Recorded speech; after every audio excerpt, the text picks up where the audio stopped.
ഇന്ന് on Star Jam, we have the legendary director, Sibi Malayal. Welcome to Star Jam, sir. സാറിന് പുതിയ പടം ഇപ്പോൾ റിലീസായിരിക്കുന്നു, ഞങ്ങളുടെ വീട്ടിലെ അതിഥികൾ അല്ലേ? സിനിമയെ പറ്റിയുള്ള വിശേഷങ്ങൾ. Basically it is A family drama. Husband wife relationships ഉണ്ടാകുന്ന എന്താണ് ഫ്രിക്ഷൻസൊക്കെ തന്നെയാണ് അതിൻ്റെ ഇഷ്യൂ. ബട്ട് ആ ഇഷ്യൂ എങ്ങനെ സോർട്ട് ഔട്ട് ചെയ്യുന്നു എന്നുള്ളതാണ് ഇതിൻ്റെ ഒരു നോവൽറ്റി. ആ ഇഷ്യൂ ഉണ്ടാകുമ്പോൾ അവരുടെ ലൈഫിലേക്ക് കുറച്ച് ആൾക്കാർ, എക്സ്റ്റേണലായിട്ട് കുറച്ച് ആൾക്കാർ ഇൻ്റർഫിയർ ചെയ്യാണ്. അവരാണ് അതിഥികളായിട്ട് വരുന്നത്. പക്ഷെ അത്തരം അൺവാണ്ടഡ് അതിഥികളായി മാറുന്നു എന്നുള്ളതാണ്. It's a serious subject but narrated in a humorous way. എനിക്ക് ഈ ലോകത്ത് ഏറ്റവും കൂടുതൽ വിശ്വാസമുള്ള സ്ത്രീകളെ, പ്രത്യേകിച്ച് നിന്നെ. പക്ഷേ ഞാനടക്കമുള്ള പുരുഷന്മാരെ എനിക്ക് തീരെ വിശ്വാസമില്ല. അതെന്താണെന്ന് ചോദിച്ചാ അതങ്ങനെയാണ്. പിന്നെ നിന്റെ മനസ്സിലൊരാളെക്കുറിച്ച് രൂപപ്പെട്ട ചിത്രം എന്റെ ചില വാക്കുകൾ കൊണ്ട് മങ്ങിപ്പോയിക്കൂടാ. പോയി കിടന്നോ. Have a good sleep. Jayaram and അതുപോലെ പ്രിയാമണി അവരാണ് ലീഡ് ക്യാരക്ടേഴ്സ്. സർ, ഇവരെ കാസ്റ്റ് ചെയ്യാനുള്ള കാര്യം?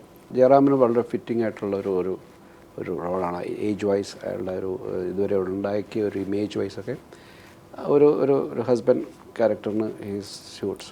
ഇത് ഹീറോയിൻ സാധാരണ നമ്മളുടെ സിനിമകളിൽ ഫീമെയിൽ ക്യാരക്ടേഴ്സിന് അത്ര ഇമ്പോർട്ടൻസ് ഉണ്ടാകത്തില്ല, ഒരു സ്പേസ് കുറവായിരിക്കും. പക്ഷേ ഇതിനകത്ത് ഹീറോയിന് ഐ തിങ്ക് ഹീറോയെക്കാളും കൂടുതൽ സ്പേസ് ഉണ്ട്, കൂടുതൽ ആക്ടിങ് സ്കോപ്പ് ഉണ്ട്. അപ്പോൾ അങ്ങനെ ഒരു നല്ല ടാലൻറ്റഡ് ആയിട്ടുള്ള ഒരാൾ തന്നെ അത് ചെയ്യണം, ഒരു സീസൺഡ് ആക്ട്രസ് തന്നെ ചെയ്യണം എന്ന് നിർബന്ധമുണ്ടായിരുന്നു. അപ്പോൾ അതിലേക്ക് ആദ്യത്തെ എൻ്റെ ചോയ്സ് പ്രിയാമണി തന്നെയായിരുന്നു. നിങ്ങളൊരു സൂത്രക്കാരനായ കുറുക്കനാണെന്ന് എനിക്ക് അറിയാമായിരുന്നു. പക്ഷെ ഒരു ചതിയനാണെന്ന് ഇപ്പോഴാണ് മനസ്സിലായത്. Real cheat. മുഷിഞ്ഞത് മാറ്റിയെടുക്കും പോലാണല്ലോ നിങ്ങൾക്ക് ജീവിതം. അലക്കി ഇസ്തിരിയിട്ട് കോടതിയിൽ പോകും പോലെ എല്ലാ ദിവസവും നിങ്ങൾക്ക് പുതിയതാ. ഓർമ്മകളില്ല, വേദനകളില്ല. അപ്പോഴത്തെ സന്തോഷം മാത്രം പ്രധാനം. അതിന് ഏത് വഴി നിങ്ങൾ തേടും? എനിക്ക് മനസ്സിലാകുന്നില്ല. മനസ്സിലാവില്ല. സാർ ഒരു സ്റ്റോറി വായിക്കുമ്പോൾ അത് സാർ എനിക്ക് ഡയറക്റ്റ് ചെയ്യണം എന്ന് തോന്നുന്ന കുറച്ച് ഫാക്ടേഴ്സ് എന്തായിരിക്കും? Basically there should be some novelty. എന്തെങ്കിലും ഒരു ഡിഫറെൻ്റ് ആയിട്ടുള്ളൊരു എലമെൻ്റ് അതിനകത്തുണ്ടാവണം. രണ്ടാമത് അത് എന്നെ പ്രൊവോക്ക് ചെയ്യണം. എനിക്ക് ഇൻസ്പയർഡ് ആകുന്ന എന്തെങ്കിലും അതിനകത്തുണ്ടെങ്കിൽ അതാണ് ബേസിക് ആയിട്ടുള്ള എൻ്റെ ഒരു ഡിസിഷൻ മേക്കിങ്ങിനുള്ള ഒരു ക്രൈറ്റീരിയ.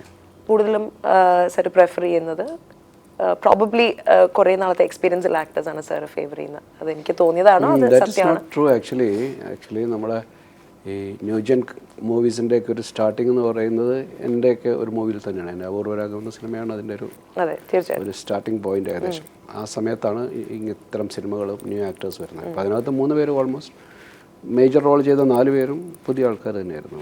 നിഷാൻ, ആസിഫ് അലി, നിത്യ മേനൻ, വിനയ് ഫോർട്ട്, ഇവരെല്ലാം അതിനകത്ത് ചെയ്ത എല്ലാവരും ഓൾമോസ്റ്റ് ആ ഒരു ലീഡ് റോൾസിൽ ചെയ്തവരെല്ലാവരും പുതിയ ആൾക്കാർ തന്നെയായിരുന്നു, യങ്സ്റ്റേഴ്സ് ആയിരുന്നു. അപ്പോൾ അതൊരു എന്താ ഒരു കഥ ആവശ്യപ്പെടുന്ന കാര്യം. അവരുടെ ഏജും അവരുടെ ഒരു ക്യാരക്ടറിൻ്റെ ഏജും അല്ലെങ്കിൽ അതിൻ്റെ ഒരു സ്വഭാവങ്ങളൊക്കെ ആയിട്ട് ബന്ധപ്പെട്ടാണ് നമ്മൾ ക്യാരക്ടർ സെലക്ഷൻ നടത്തുന്നത്.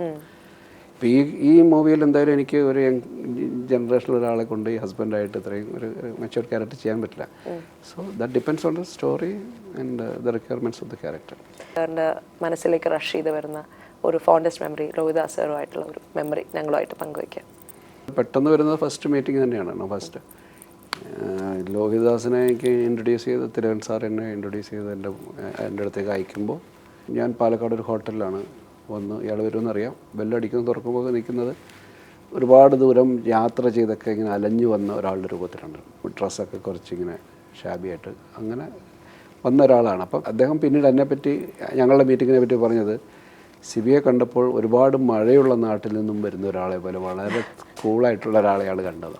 അപ്പോൾ ഈ ഒരു കോൺട്രാസ്റ്റ് ഉണ്ട്. അദ്ദേഹം ഭയങ്കര അലഞ്ഞു തിരിഞ്ഞ് വെയിലും ചൂടുമൊക്കെ കൊണ്ടുവന്ന് വേർത്ത് വന്ന് നിൽക്കുന്ന ഒരാളെ എൻ്റെ മുമ്പിൽ. അദ്ദേഹത്തിൻ്റെ കാഴ്ചപ്പാടിൽ ഞാൻ വളരെ കൂളായിട്ടുള്ള വളരെ തണുത്ത ഒരു അറ്റ്മോസ്ഫിയറിൽ നിൽക്കുന്ന ഒരാളെന്ന നിലയിലാണ്. അതുതന്നെയായിരുന്നു. പക്ഷേ ആ ഒറ്റ മീറ്റിങ്ങിൽ we sat for around 3-4 hours together. Discuss ഒരുപാട് കഥകൾ പറഞ്ഞു. അപ്പോൾ ആദ്യമായിട്ട് വരുന്ന ഒരാൾ നമ്മുടെ മുമ്പിൽ ഇരിക്കുമ്പോൾ നമുക്ക് വി ക്യാൻ ഓഫർ കോഫി അതൊക്കെ ചെയ്യും. അതൊക്കെ കഴിഞ്ഞ് നീണ്ടു പോകുന്നു. രാത്രിയായി 8-9 മണിയായി. അപ്പോൾ ഡിന്നർ സമയം. ഇനി ഞാൻ ഡിന്നർ ഇയാൾക്ക് ഓഫർ ചെയ്യണോ, ഇയാൾ കഴിക്കുമോ എന്നൊക്കെ പുതിയതായിട്ട് കാണുന്നതല്ലേ. ഞാൻ പറഞ്ഞു നമുക്ക് ഡിന്നർ കഴിച്ചാലോ, കഴിക്കാം, പുള്ളിക്കൊരു പ്രശ്നമില്ല, പുള്ളി ഡിന്നർ സമൃദ്ധമായിട്ട് കഴിക്കുന്നു. അപ്പോൾ ഒറ്റ മീറ്റിങ്ങിൽ ഞങ്ങൾ തമ്മിലുള്ള എല്ലാ ഒരു എന്താണ് ആ ഒരു ഫ്രണ്ട്ഷിപ്പിൻ്റെ അല്ലെങ്കിൽ അപരിചിതത്വത്തിൻ്റെ ആ ഒരു എന്താ ബാരിയേഴ്സൊക്കെ ബ്രേക്ക് ചെയ്ത് പെട്ടെന്ന് തന്നെ ഞങ്ങൾ ഫൗണ്ട് ഈച്ച് അതർ കമ്മ്യൂണിക്കേറ്റിംഗ്, ഒരു നമുക്ക് പരസ്പരം കമ്മ്യൂണിക്കേറ്റ് ചെയ്യുന്ന ആൾക്കാരാണെന്നുള്ളൊരു ഫീൽ ഉണ്ടായി. അടുപ്പിച്ച് കുറേ സിനിമകൾ ചെയ്തിട്ട് 2000-ന് ശേഷം സാർ ഒരു 1 year ഗ്യാപ്പ് ഇട്ടിട്ടാണ് പിന്നീട് സിനിമകൾ ചെയ്യാൻ തുടങ്ങിയത്. എന്താ, വൈ ഡിഡ് യു ടേക്ക് ഒരു slow?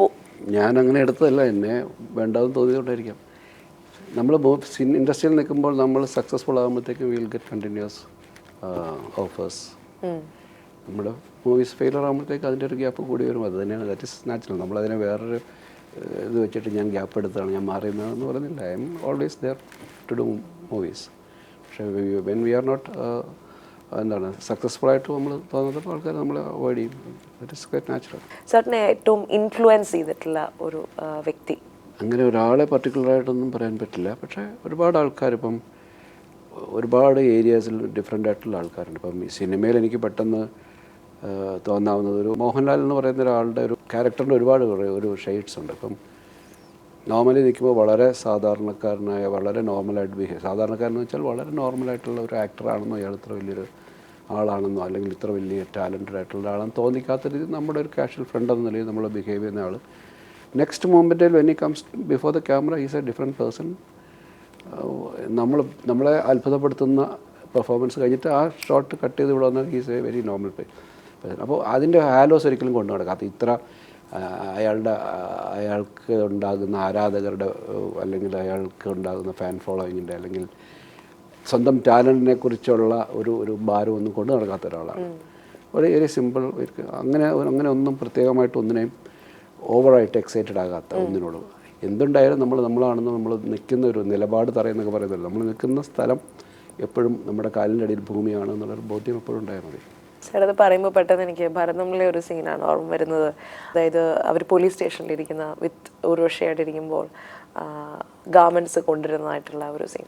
I don't know why പെട്ടെന്ന് ഇതിങ്ങനെ പറയുമ്പോൾ ഡിസ്കസ് ചെയ്യുമ്പോൾ ഞാൻ എപ്പോഴും മോഹൻലാലിൻ്റെ ഏറ്റവും നല്ല അഭിനയ മുഹൂർത്തങ്ങളിൽ ഒന്നായിട്ട് ഞാൻ പലപ്പോഴും കോട്ട് ചെയ്തിട്ടുള്ളത് അതാണ്. കാരണം അത് വളരെ എന്താണ്, അയാൾക്ക് മൂവ് ചെയ്യാനല്ല, അയാൾക്ക് ഫിസിക്കലി അയാളെ ഹെൽപ്പ് ചെയ്യാനായിട്ട് അയാളുടെ ബോഡി മൂവ്മെൻറ്റ്സോ കാര്യങ്ങളോ, അയാൾ ഈ സിറ്റിംഗ് ആണ് ചെയർ, ഇയാളുടെ പുറകിൽ പോയി വരുന്ന ഒരു നിമിഷങ്ങളിൽ ഇയാൾ അവിടെ പോയി അത് എടുത്തുകൊണ്ട് വരുന്ന ഒരു നിമിഷത്തിനുള്ളിൽ ഇയാളുടെ ലൈഫിൻ്റെ ഇയാളുടെ ബ്രദറിൻ്റെ ഫെയ്റ്റ് എന്താണെന്നുള്ളത് അയാൾ അറിയാൻ പോവാണ്. അതാണോ അല്ലയോ എന്നുള്ളൊരു വല്ലാത്ത ഒരു ഡിലമയിലാണ് ഇരിക്കുന്നത്. അപ്പോൾ ഇത് ഈ പോയി വരുന്ന സമയം മുഴുവൻ നമ്മൾ ക്യാമറയുടെ മുമ്പിൽ അയാൾ വെറുതെ ഇരിക്കാൻ മാത്രമേ പറ്റുള്ളൂ, ഒന്നും ചെയ്യാൻ പറ്റില്ല. അപ്പോൾ ആ മുഖം കൊണ്ട് മാത്രം, മുഖത്ത് മാത്രമേ അയാളുടെ ആ എക്സ്പ്രഷൻസ് കൊണ്ടുവരാൻ പറ്റുള്ളൂ. വേറെ ഒരു മൂമെൻറ്റ്സോ കാര്യങ്ങളോ നടക്കാനോ ഒന്നും പറ്റില്ല. അത്തരത്തിലുള്ള അപ്പം ഞാൻ പോയി വരുന്ന സമയത്ത് നമ്മൾ പറഞ്ഞു കൊടുക്കുന്ന കാര്യങ്ങളിൽ നമ്മൾ വിചാരിക്കുന്നതിനപ്പുറത്തായിട്ട് അതിലേക്ക് തിരിച്ചു തരാണ്. ഞാൻ തന്നെ ക്യാമറയുടെ മുമ്പിലിരുന്ന് കണ്ണ് നിറഞ്ഞു പോയിട്ടുണ്ട് പുറയിലിരിക്കുമ്പോൾ.